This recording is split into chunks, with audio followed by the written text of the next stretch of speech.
Boa noite. O shiur de hoje, a gente vai retomar o Tanakh, faz tempo que a gente não estuda. A gente está no meio da história da última ameaça, que quem fez foi o rei Sanherib, rei da Assíria, que ele já tinha destruído 10 tribos, e agora estava ameaçando destruir as tribos remanescentes, Eudá, Benjamim e Levi, que estavam em Jerusalém, e ele já conseguiu entrar dentro do reinado de Eudá, ainda não conseguiu entrar em Jerusalém. E ele estava com a faca e o queijo na mão, no aspecto militar, sem chance nenhuma da gente poder ganhar essa guerra, e iria, Deus nos livre, acabar Bnei Israel. E dentro desse período de ameaça, ele manda para o rei de Israel, que era, fugiu o nome agora, obrigado, Hizkiyahu. Ele manda para ele um general chamado Rav Shake. Esse Rav Shake, parece, né? Rabino. Rav Shake, ele era um general traidor. Ele era um Yehudi, só que ele mudou de time. Ele estava com o time que ganha. Você falou que ia pegar o negócio depois? Você falou que ia pegar o táxi depois? Não, convenceram ele.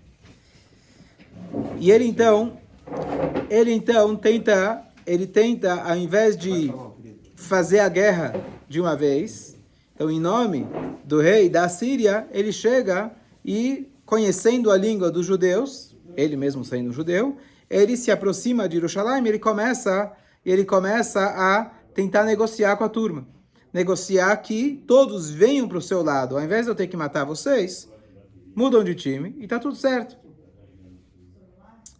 E aí a gente contou como que ele fez isso, como que aconteceu e etc. Ele começou com um discurso e ele começou a tentar desmoralizar o povo. Então eu vou pegar o final desse discurso do Rav Shake, mas o que ele tenta fazer é desmoralizar os Yehudim. E ele fala para eles...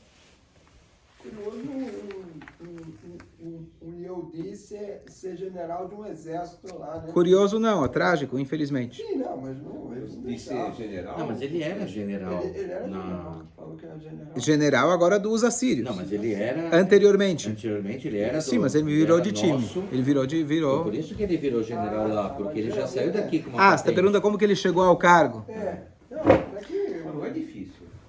Ele não... Os Yehudim estão sempre no topo, de um lado ou infelizmente do outro. Essa é aquela mesma história do Shevna? Do outro lado. Isso, o final da história é com Shevna, exatamente. E aí ele começa então a insultar. Ele começa a falar para eles, não deixa Hizkiyahu, então ele conhecia Hizkiyahu, conhecia que é um profeta, falava Yiddish. Então, ele vai lá e fala para eles, isso que ele está garantindo para vocês, que Hashem vai salvar vocês, vocês estão confiando no profeta, isso aí não vai dar certo. Porque, cadê as 10 tribos? Sumiram. Não dá para confiar. E vocês vão dizer, se vocês vão dizer ainda que o nosso Deus é mais forte que o Deus de vocês, não estou vendo. As 10 tribos já perderam com a gente. Então isso foi considerado um grande Hilul Hashem, mais ainda vindo da boca de um Yehudi. E a única coisa que estava até agora resistindo era literalmente Jerusalém, uma cidade só. E o que ele estava falando, no sentido, como eu falei, natural das coisas, convenceria, mas o Hizkiyahu, ele já tinha, Baruch Hashem, treinado o povo, a gente falou que ele conseguiu elevar o nível, a moral do povo, etc., de maneira muito extraordinária. Então ele já tinha falado para eles, não cai na dos nossos inimigos. E aí ele fala uma coisa muito importante, nem responda. Porque na hora que você responde, você já está dando mais argumento, pilha, mais gás para o outro lado. Então isso é uma dica importantíssima para você não cair numa armadilha. Ou quando a gente ensina as crianças, fulano me chamou de chato, me chamou de gordo, me chamou de... Se você dá bola, aí acabou. Então, ficaram em silêncio. E Hizkiyahu ainda sabia aquilo que é importantíssimo a gente lembrar, que aquela pessoa que ela é eventualmente humilhada, maltratada, e ela fica em silêncio, então o passuco ele diz, Ve'ohavav ketzet Hashem et bigvurato, Hashem ele vai amar ele como o sol sai no seu esplendor, e aí vem aquela ideia de dar brachá, quando a pessoa é envergonhada, eventualmente, etc. Depois que Rav Shaka saiu, aparecem 3 figuras, chamadas Eliakim, Yoach e Shevna. Lembra desse Shevna? Porque esse Shevna, ele também vai mudar de time. Também, infelizmente, vai ser um traidor. Mas naquela hora que eles ouviram o nome de Hashem sendo profanado, quando ele compara Hashem aos outros deuses e faz pouco caso, então eles fazem aquilo que a Torá nos fala, que a gente rasgar as nossas roupas. Quando a gente escuta um insulto ao nome de Hashem, a pessoa que ouve isso lá dentro tem que rasgar as suas roupas. Quando você volta e conta no tribunal, que às vezes você precisa contar no tribunal para eventualmente condenar a pessoa, de novo o tribunal vai ouvir isso, que é de terceiros, e aquele que está falando, só está falando, não que ele quer insultar, mas ele é obrigado a repetir exatamente aquilo que ele escutou para que a testemunha seja válida. Então ele vai lá e repetir palavras de insulto a Hashem, e aí o tribunal, quando escuta isso, também vai rasgar as suas roupas. Então só um detalhe. Vai vender mais mate lá no Bom Retiro, calma. Alguém vai ganhar com isso. Todo mundo sai pelado. E o Shevna, junto com esses outros 2, ele também rasga a sua roupa. Só que ele rasgou para fingir que ainda ele estava do nosso lado.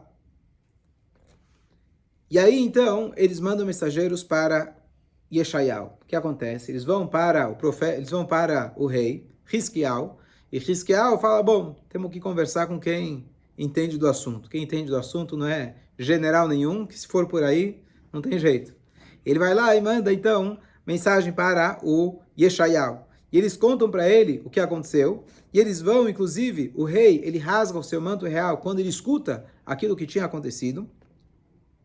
Ele mesmo vai até o Beit HaMikdash para fazer tefilá para Hashem, e esses 3, Eliakim, Shevna, Eliakim, Shevna e um terceiro, que era os mais velhos dos Kohanim, eles vão até o profeta Yeshayahu e eles pedem para ele fazer tefilá.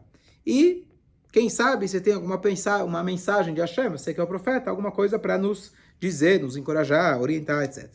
Então eles vão até lá, eles se vestem com, assim como está escrito na Megillah de Esther, sak vaefer, eles se vestem com sacos, para incentivar, inclusive, a própria tchuvá deles, do povo, e assim por diante. E assim, eles vão até o Irmiyahu, até o profeta Yeshayahu, para contar para ele o que estava acontecendo e pedir para ele, então, orientação. E ele responde o seguinte, eu tenho uma mensagem de Hashem para o rei de vocês. Não tema as palavras do servo do rei Ashur, que está me amaldiçoando. Isso são as palavras de Hashem. Pois eu vou vingar a minha honra. Eu vou forçar o Sanheriv, que era o rei, a desistir do cerco. Ele receberá notícias assustadoras. Depois disso ele vai voltar para casa. Lá ele vai morrer pela espada, como punição pelo seu desrespeito a mim.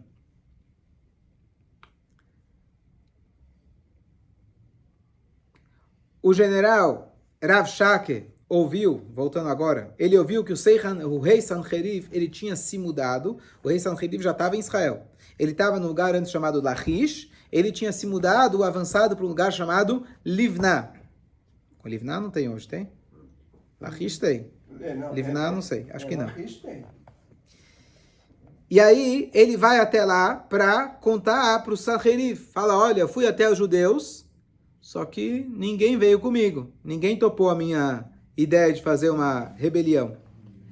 Só que quando ele chega lá, lembra que a profecia do Yeshayahu, ele falou que o rei ia voltar para casa? Então foi exatamente isso que aconteceu. Quando ele chega lá, ele fica sabendo que o rei não estava mais lá. O rei estava prestes a atacar Jerusalém, de repente o rei foi embora. Por quê? Porque eles estavam indo para Cush, traduzido como Etiópia. O que acontece? Tinha rumores que um rei chamado Tirhaka, ele tinha de Cush, lá da Etiópia, ele tinha contratado um exército para ir contra o Sanherib. Ou seja, Hashem causou um probleminha lá para ele voltar para casa, para ele ter que resolver essa questão aí dessa guerra. Então, contra qualquer sentido, porque está prestes a fazer uma guerra com Israel, uma guerra importante, ele vai lá, abandona a guerra de Israel e vai embora. E Sanherib, ele tinha mandado cartas de ameaça para o rei Hiskial, para o rei judeu. E ele falou que o seu Deus, em quem você confia, não o convença que Jerusalém será poupada. Você deve ter ouvido que os reis assírios destruíram todos os outros países. O seu destino vai ser o mesmo. E era verdade. Os deuses das nações que meus pais, os deuses de todas as nações que meus pais exterminaram, foram impotentes para ajudar o seu povo. Seu povo não será exceção. Não sei quem viu o post, não sei se é verdadeiro ou não, mas o cara lá do Irã falou que Israel não dura 15 anos. Aí já. Fala para ele que já dura 5.700. E essas, então, olha aqui, o que eu pensei de paralelo com hoje, o Sanherib está fugindo, ele está saindo. De alguma maneira ele está, mas o que ele pode fazer, pelo menos, é ameaçar. É uma coisa que a gente vê, ameaçar, nós destruímos, ganhamos, etc. É o que ele pode fazer. Ele vai na CNN, ele dá essa notícia. O Hiskial, ele pega essas cartas ameaçadoras e ele leva para o Beit HaMikdash. Para colocar no cótel, o que você acha que ele vai fazer com essa carta? Ele vai lá para mostrar para Hashem o tamanho do Hilul Hashem. E justo nessa paraxá, é o argumento que Moshe Rabbeinu usa, falando que vai pegar mal para Hashem. Fala, olha, você vai matar aqui o povo aqui no deserto, etc. Vão dizer que você tirou eles de lá e foi lá e vai Ishchatem Amidbar e abateu eles no deserto. Fica feio para você. Você tem todo o motivo, você tem toda a razão, não vou nem discutir. Mas vai pegar mal.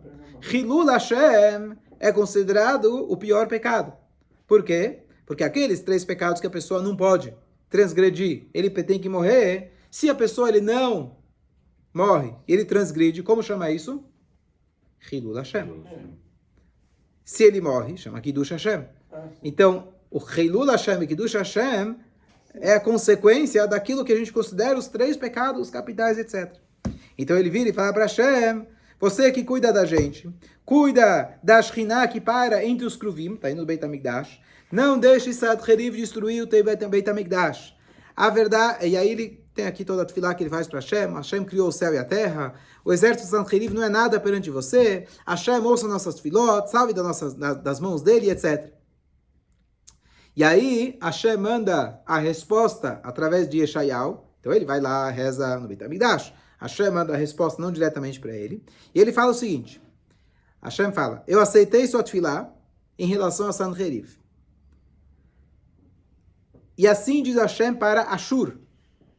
Ashur são esses inimigos. A filha de Tzion, que é o povo judeu, não precisa temer você. Na verdade, o despreza. Você falou desrespeitosamente de Hashem, através do seu mensageiro, aquele lá, o judeu. Você se gabou que podia facilmente destruir o Beit HaMikdash. Você não ouviu há muito tempo, como eu previ através dos meus profetas, que tudo isso aconteceria? Não foi você que fez, Hashem fala. Não foi sua força. Você só conseguiu destruir o que você conseguiu destruir até agora, as 10 tribos, etc., porque eu deixei. Para de ficar se achando. E quando você entrou, o povo já estava completamente enfraquecido. Então não se gabe por isso, Hashem fala. Como ele fala com ele assim? Hashem fala para Yeshayahu, para essa profecia chegar até Ashur. Eu não sei se ela vai chegar de fato até Ashur, mas está chegando aos Yehudim, que precisam dessa resposta encorajadora de Hashem. E Hashem fala, eu sei de tudo que você fez, tudo que você vai fazer e etc. Agora eu vou mostrar que eu sou o mestre. Depois de voltar para Jerusalém, da batalha de Cush, então ele vai para Cush, depois de voltar para Jerusalém, você não vai ser capaz de conquistar. Todos os seus esforços vão ser em vão. Você vai ser forçado a voltar para casa de mãos vazias. Hiskial, agora falando para o rei.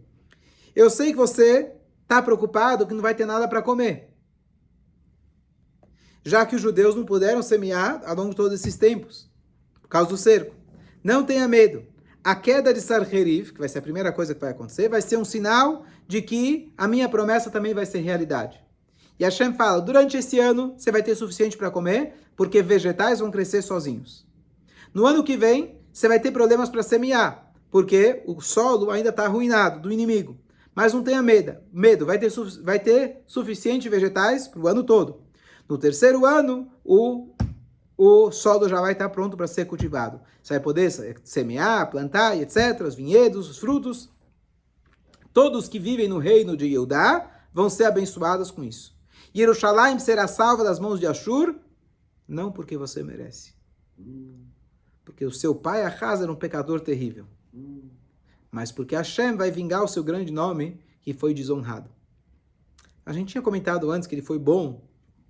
E a gente sabe que Hashem não castiga um filho pelos pecados do pai, a não ser que o filho segue os caminhos do pai. Então, de alguma maneira, Hashem falou para ele que ele não era tzadik tão grande assim. Mas ele foi diferente. Foi completamente diferente do pai. Mas ele fala, não é pelo teu mérito. E ele ainda desprezou o pai.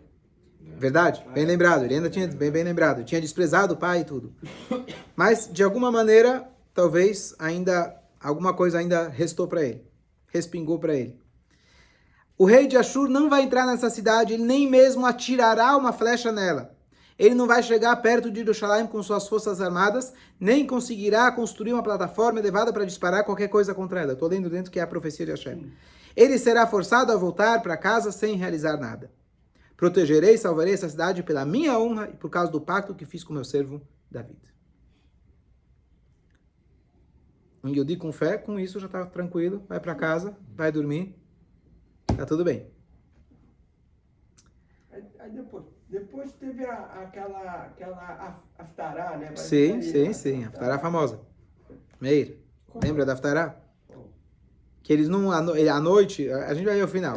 Ele deita para dormir e a Hashem toma conta, eles fogem, vão embora, faz nada. Agora, uma das coisas que o Yeshayahu, ele também informou para o rei Hizkiyahu, é que o Shevna, ele planejava a se rebelar. Então ele já deu a informação privilegiada, um daqueles três. Hizkiyahu então tirou o Shevna de ser o tesoureiro, e ele coloca em vez dele o fiel Eliakim. Shevna, quando ele viu que Hizkiyahu estava muito forte, essa história de profecia não convencia, o que os olhos dele viam o contrário, então ele pensou, melhor eu mudar de time antes de eu desaparecer do mapa. Faltava emuná, faltava tudo para ele. Então, Shevna, ele pega uma flecha, nela ele amarra um bilhete e ele escreve lá o seguinte. Ele tinha conseguido um grupo de seguidores. Lembra que esse Shevna era um grande sábio, ele falava, e eu destaquei isso quando a gente falou a respeito de que depois que a história termina, todo mundo sabe quem ganhou, quem perdeu, quem era o certo, mas durante a história, você tem um Talmid Chacham desse porte falando, ele é rabino, ele sabe o que está fazendo, talvez é melhor fazer as pazes. É difícil de você discernir, por isso a gente tem a história do passado para a gente poder ter a clareza. E aí ele vai lá e ele manda uma carta dizendo, eu e uma turma grande estamos prontos a mudar e apoiar o rei da Síria. Isso quem falou foi? Esse Shevna, antigo tesoureiro. E aí ele fala que quem não está te apoiando é, obviamente, o próprio rei e o profeta Yeshayahu, porque ele queria garantir que eles fossem executados, mortos, eventualmente, pelos inimigos. E assim, ele manda essa carta, eles com certeza vão receber a mensagem, ele vira para os seus seguidores e fala, agora vamos ficar pronto, vamos sair do acampamento, agora a gente já mandou o aviso, vamos sair do acampamento discretamente e vamos passar para o lado deles. Shevna, ele consegue sair da cidade, só que Hashem coloca o anjo Gabriel no meio do caminho e ele obstrui que os seguidores dele venham atrás. Então, uma rebelião, etc., um cara sozinho não resolve. Mas ele prometeu que tinha um monte de gente com ele. Quando ele chega no acampamento inimigo, ele chega sozinho. Era mais de 100 mil, mais de 100 mil, né, alunos que ele tinha. Mais do que o Isso, mais que o próprio Hizkiyahu. A gente falou, não lembro do número, 100 mil, lembra? Era 130. Era mais do que o próprio Hizkiyahu. Ele era tzadik, assim? Ele era Chacham. Tzadik não era, ele era Chacham. Virou. Virou. E aí o Shevna chega no acampamento sozinho. Aí eles falam, peraí, cadê a turma que você falou? Você veio aqui rir da nossa cara? E eles então pegam ele, com uma crueldade que os goim eles têm, e eles perfuram os calcanhares de Shevna, amarram ele na cauda de cavalos, e eles começam a cavalgar em cima de espinhos e outras coisas, arrastando ele até que ele morra. Por quê? Ele era Porque trataram ele como um... Mas ele era a favor deles. Quer dizer, ele era... Mas ele Sim, mas ele prometeu... Ele prometeu vir com uma turma grande e não veio com ninguém. Não, mas ele era... Nada, você é um judeu. Você é um judeu. Você é um judeu. Aqui você é judeu. Acabou.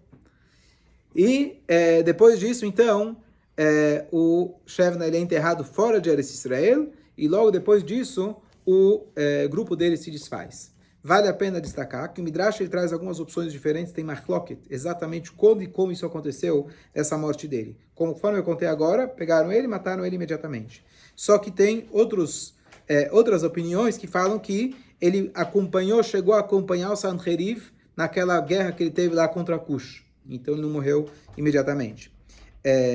Outro lugar, o Midrash fala que ele foi atingido por Tsarat. Isso teria sido pela Lashon Hara que ele fez de Hiskial. Então a gente conclui hoje por aqui. Você vai perguntar o que vai acontecer? Não me pergunta. Não, primeiro que você falou, como chama? Rav Shak. O que acontece com ele? Vamos chegar lá. Eu tenho a impressão